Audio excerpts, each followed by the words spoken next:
Yo, thank you for tuning in for another episode. And thank you for all the people who reposted, messaged me, commented, all your feedback. Thank you very much.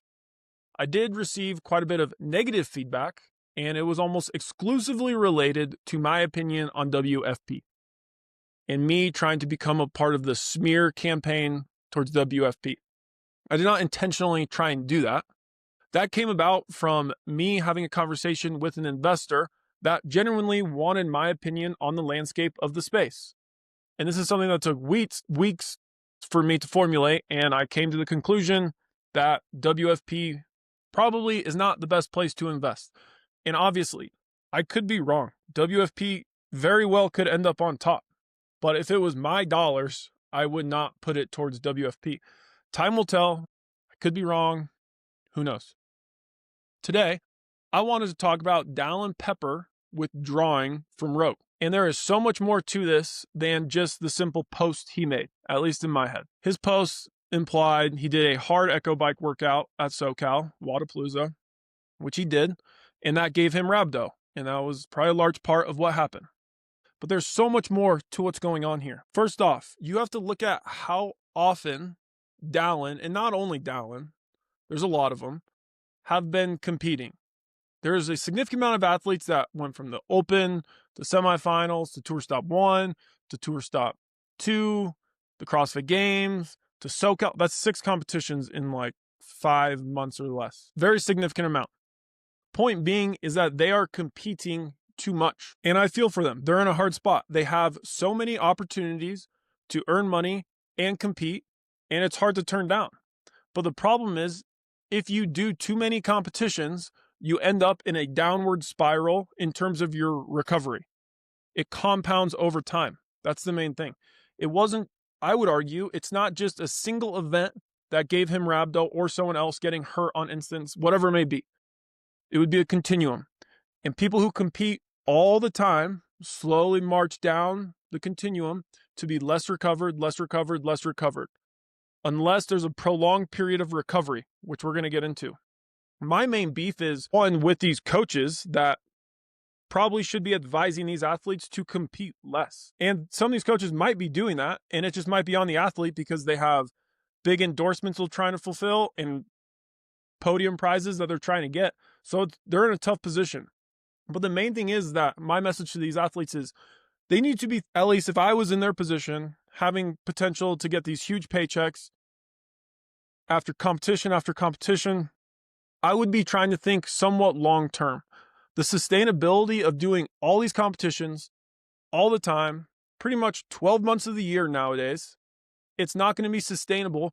And my guess is a lot of these athletes are going to have very short careers. The reason they're going to have short careers is because they're going to under recover.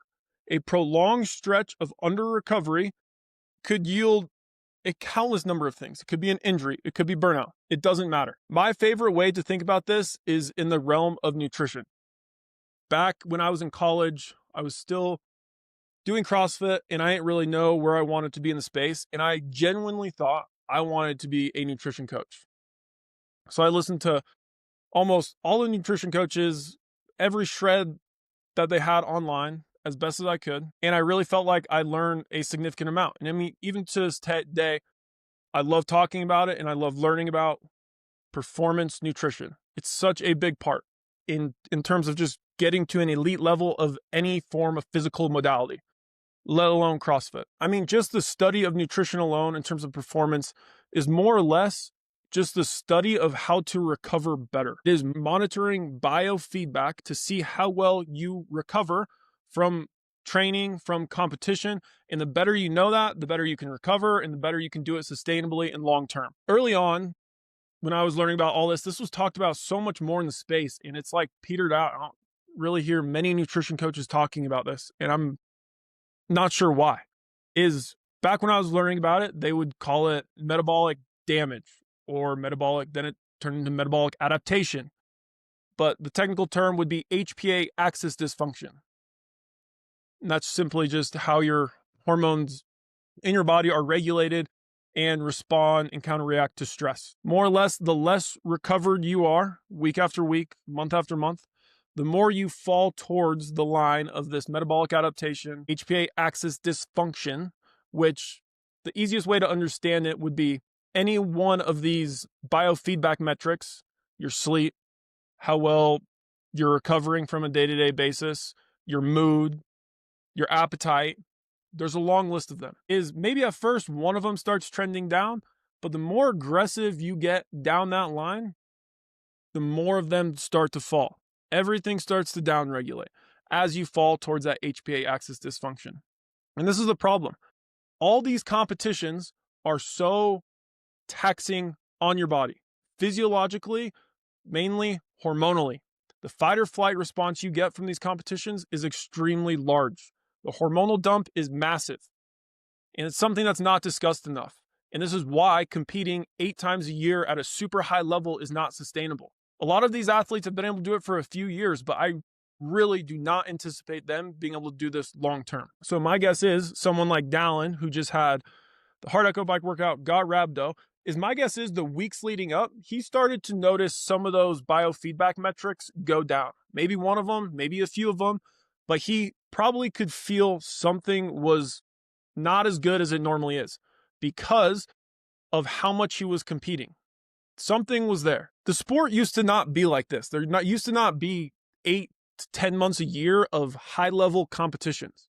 So a lot of these people who are now retiring or almost retired, Vellner, Fikowski, all those guys truly had an off season. Frazier, they had an off season where they could dial things back.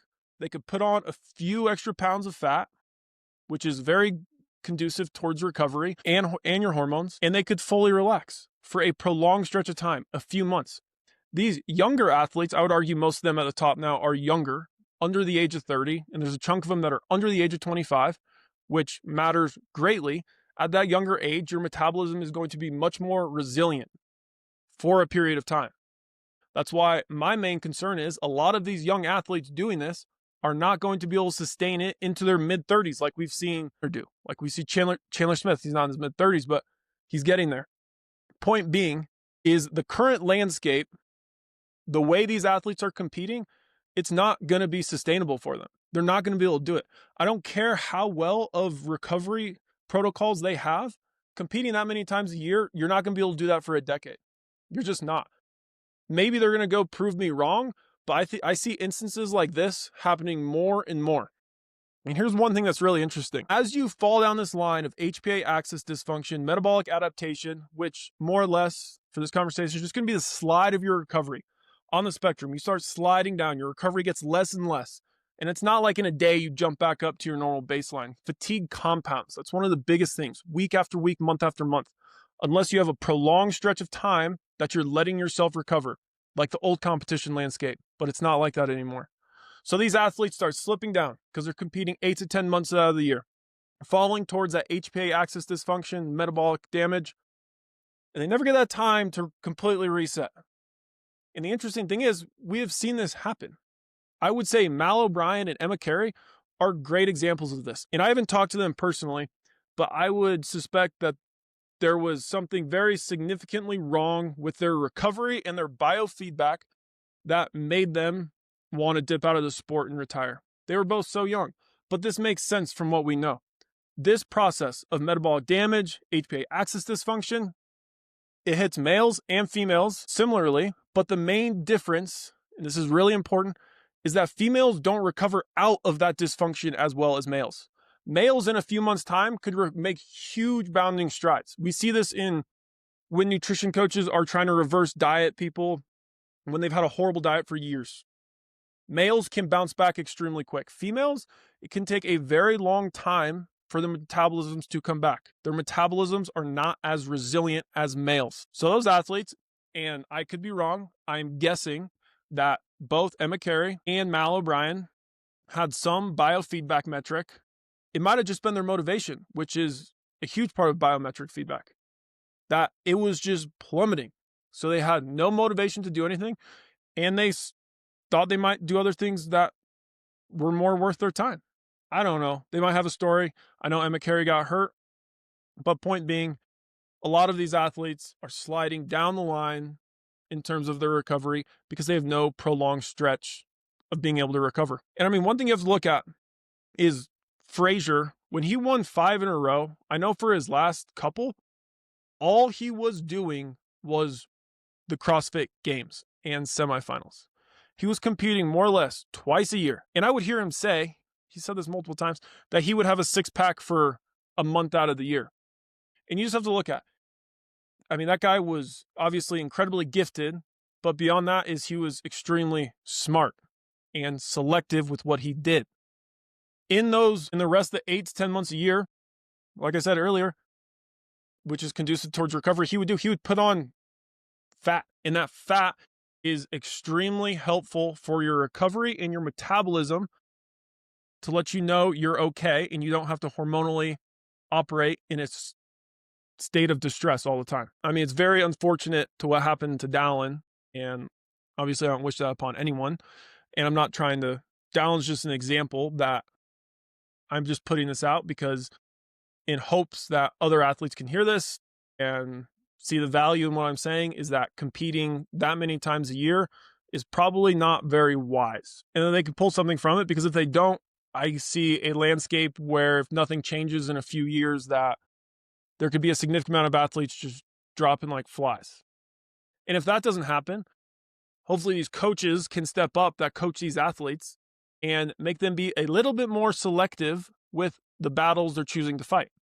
And instead of competing 8 to 10 times a year, maybe competing 3 or 4.